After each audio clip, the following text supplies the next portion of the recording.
दूर दूर, मेरे पास मत आना।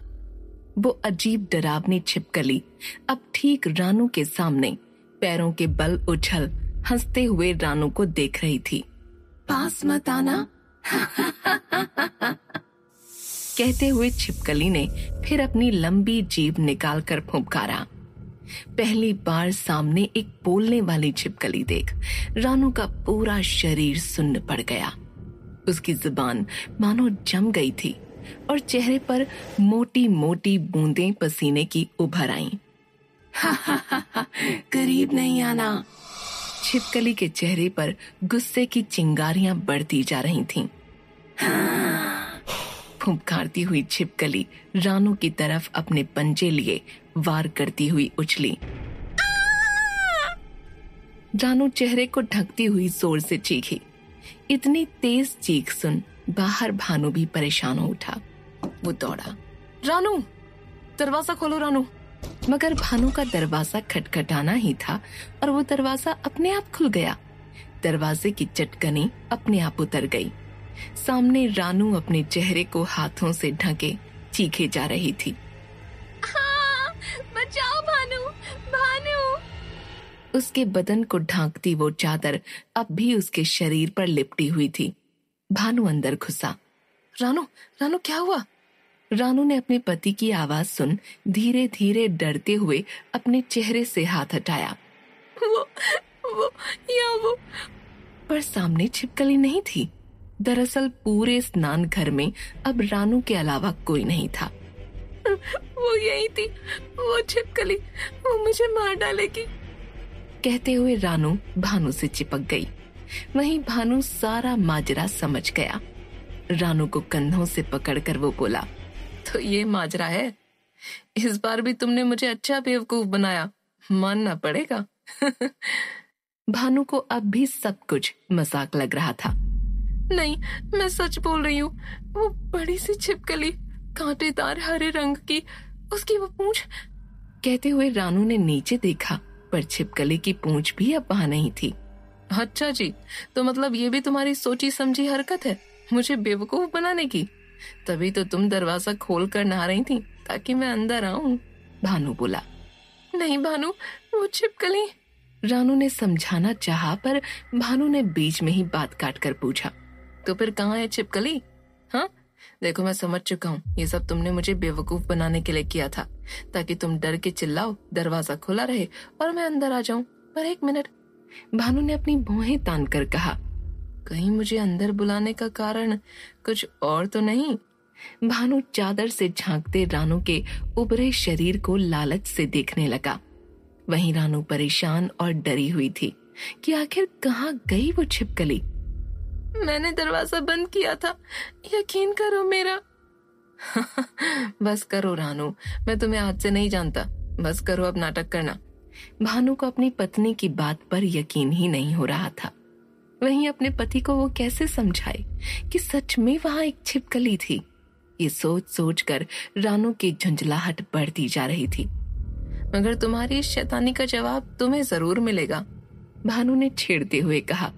और न सिर्फ कहा, उसने स्नान घर से निकलते हुए स्नान घर का दरवाजा जल्दी से बंद कर कुंडी बाहर से लगा दी। ये रही तुम्हारी सजा। नहीं, रानू चिल्लाई। खोलो, मैं सच बोल रही हूँ, यहाँ वो, खोलो। बहुत अच्छा नाटक कर रही हो, पर दूध का जला छाछ भी फूंक फूंक कर पीता है। भानु सिंह को एक ही दिन में 2 बार बेवकूफ बनाने की ये बस छोटी सी सजा है पत्नी जी।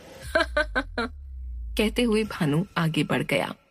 वहीं रानू डर के मारे जोर जोर से दरवाजा ठोकने लगी, पर भानु अब तक जा चुका था। बहुत देर तक दरवाजा ठोकने के बाद रानू असहाय डरते हुए पीछे मुड़ी। उसे यकीन था कि वो छिपकली जरूर लौटेगी। इधर आंख बंद कर अपने सिंहासन पर लेटे हुए और बीच बीच में नींद खुलने पर फिर हंसते हुए यक्ष को बेसिर पैर के चुटकुले और व्यंग्य सुना सुना कर श्रावणी का बुरा हाल था। रह रहकर वो चिढ़ते हुए राय बहादुर को देखती, जिन्होंने यक्ष की ये घटिया शर्त मंजूर की थी। जैसे ही श्रावणी चुप होती, यक्ष द्यूत केतु फिर नींद से जागते ही गुस्से में कहता, हंसाओ। और हंसते हंसते ही फिर नींद की आगोश में खो जाता। वहीं राय बहादुर की नजर अब भी उस बाली पर थी। जब चुटकुले और व्यंग्य सुनाने नहीं आते आपको, तो फिर शर्त क्यों मान ली? हाँ, मंजूर है, श्रावणी ने कहा ही था कि सुनाओ। अगर हम शर्त नहीं मानते तो ये यक्ष हमें उन चांडाल आत्माओं के सामने छोड़ देता और हमारी शक्तियों के बगैर उनका मुकाबला कर तुम्हें वापस भयनगर कैसे ले जाता? राय बहादुर ने दबी आवाज में कहा, हमें वो बाली चाहिए जिससे उन आत्माओं से हम तुम्हें बचा सकें। पर वो बाली हम लेंगे कैसे? श्रावणी ने फिर दबी आवाज में कहा। श्रावणी ने यक्ष के आसपास पहरा देकर घूमती हुई उसकी जादुई छड़ी की तरफ इशारा कर दिया। द्यूत केतु की छड़ी पर बने भैंसी और बैल के हड्डी के सिर, आंखें फाड़े हर तरफ देखते हुए यक्ष के आसपास पहरा दे रहे थे। आसपास चलते कीड़ों तक का उनकी नजरों से बच पाना मुश्किल था। कीड़े, मक्खी, मच्छर, जो कोई भी यक्ष की ओर बढ़ता, उसे यह हड्डी के मुंड उछल कर निगल जाते। ऐसे में यक्ष की कमर पर बंधी वो बाली निकालना सचमुच मुश्किल था। तुम इस छड़ी की फिक्र मत करो, राय बहादुर ने कहा। हमें बस इंतजार है इस यक्ष के गहरी नींद में सोने का। सूर्योदय के समय इन यक्षों का सोने का समय होता है। इधर द्यूत केतु के खर्राटों की आवाज बढ़ती जा रही थी।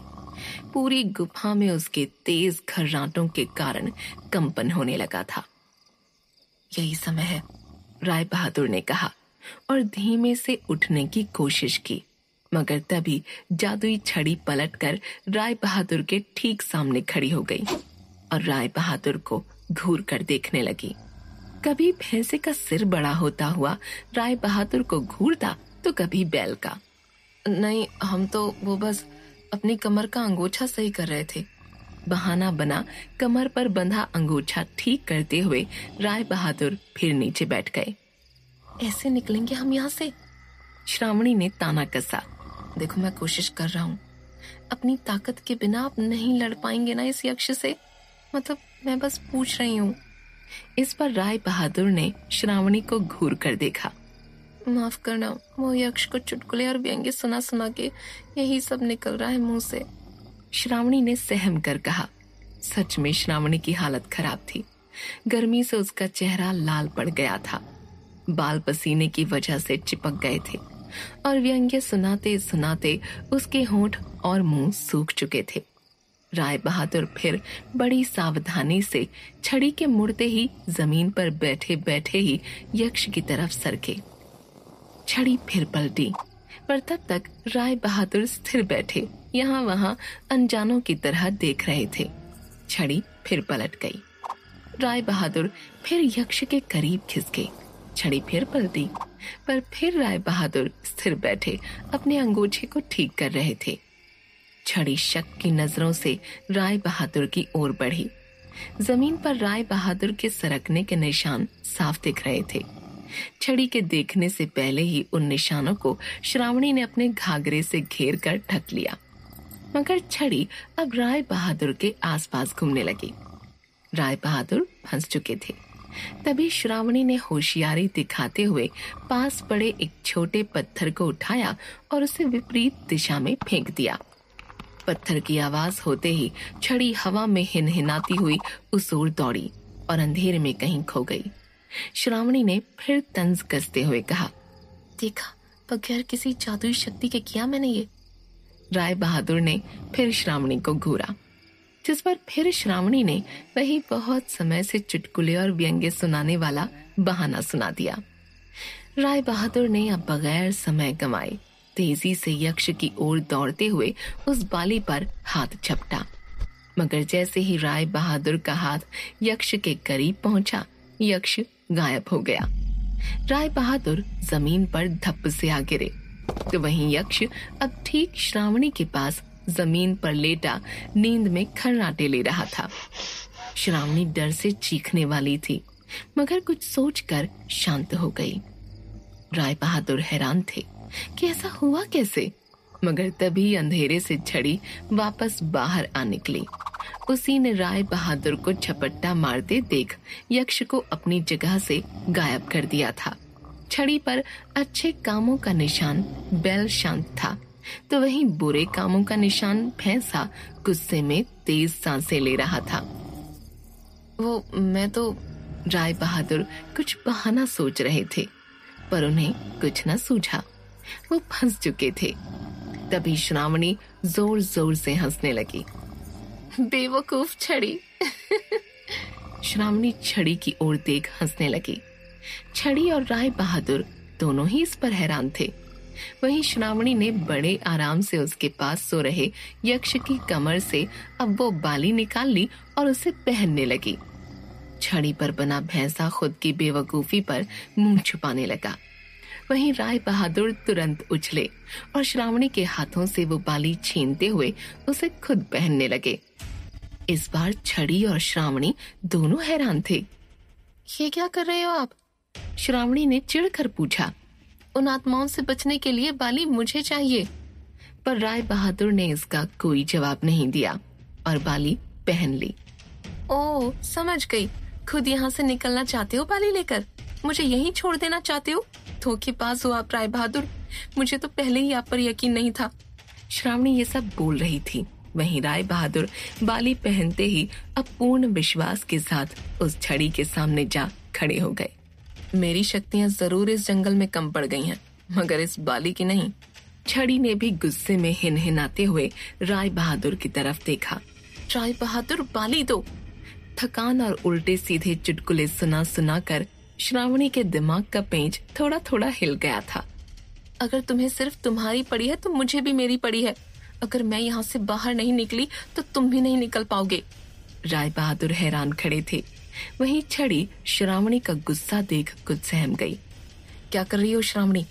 पर उससे पहले कि राय बहादुर श्रावणी से कुछ भी बोल पाते, श्रावणी ने यक्ष द्यूत केतु को गुदगुदी कर उठाना शुरू कर दिया।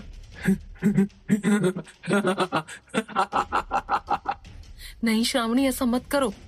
राय बहादुर ने रोकना चाहा, पर श्रावणी बच्चों सा ऐंठती हुई यक्ष को जोर जोर से गुदगुदी करने लगी। नींद में ही हंसता यक्ष अब जागने लगा था। राय बहादुर श्रावणी को रोकने दौड़े, पर छड़ी ने पीछे से उनके पैरों में उलझ उन्हें नीचे गिरा दिया। हाँ, चीखता हुआ यक्ष अपनी नींद से उठ खड़ा हुआ। किसने उठाया मुझे? अपने सामने राय बहादुर को यूं गिरा देख, श्रावणी को गुदगुदी करता देख और छड़ी को राय बहादुर के पैरों में उलझा देख यक्ष सब मामला ताड़ गया। हवा में उछलता हुआ वो गुस्से से गुर्राया। क्या चल रहा है यहाँ? जिस पर छड़ी उड़ती हुई यक्ष के पास आई और भैंसा यक्ष के कान में एक विचित्र भाषा में सब कुछ फुसफुसाने लगा। ओह, अच्छा। यक्ष सब कुछ सुन हैरान था। उसने देखा उसके कमर में वो बाली नहीं थी। वो बाली अब राय बहादुर के कानों में चमक रही थी। यक्ष गुस्से में आग बबूला हो गया। इसकी सजा तुम्हें जरूर मिलेगी राय बहादुर। हाँ, श्रावणी बीच में ही चीखते हुए बोली। सजा तो इन्हें, धोखेबाज है ये। इन्हें गरम तेल की कढ़ाई में तलो द्यूत केतु, पहाड़ से फेंक दो, बैतरणी नदी में चलवाओ, छोड़ना मत। श्रावणी अपने होशो हवास में नहीं थी। एक पल को यक्ष श्रावणी के इस अंदाज में आदेश देने पर झुककर बोला, जी बिल्कुल करता हूँ। मगर अगले ही पल अपने होश संभालते हुए राय बहादुर की ओर बढ़ा। जाओ द्यूत केतु जाओ। श्रावणी छड़ी के पास खड़ी हो ताली बजा बजा कर यक्ष का उत्साहवर्धन करने लगी। आक्रमण द्यूत केतु, आक्रमण। राय बहादुर और यक्ष आमने सामने थे, पर अब राय बहादुर के कानों में थी वो बाली जिसमें अभी भी शक्तियां मौजूद थीं। यक्ष राय बहादुर पर चीखते हुए टूट पड़ा।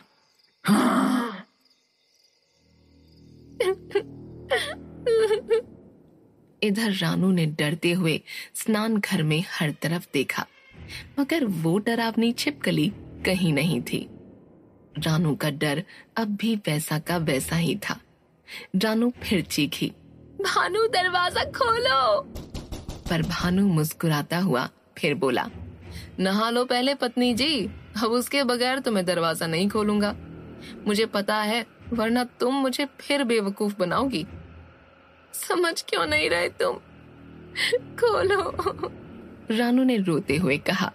रानू के पास भानु की बात मानने के अलावा और कोई रास्ता न था, सो उसने जल्दी से नीचे बैठ नहाना शुरू कर दिया।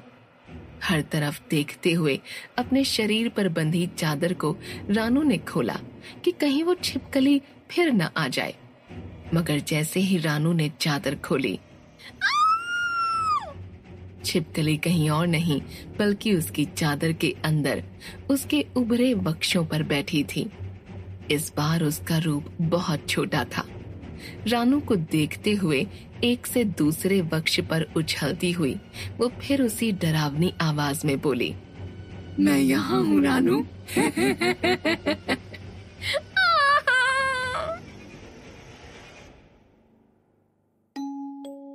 क्या होगा अब रानू के साथ? क्या यक्ष को हराकर राय बहादुर श्रावणी को सुरक्षित वहां से निकाल पाएंगे? क्या मोड़ लेगी अब भयनगर की ये रहस्यमयी कहानी? जानने के लिए सुनते रहिए भयनगर।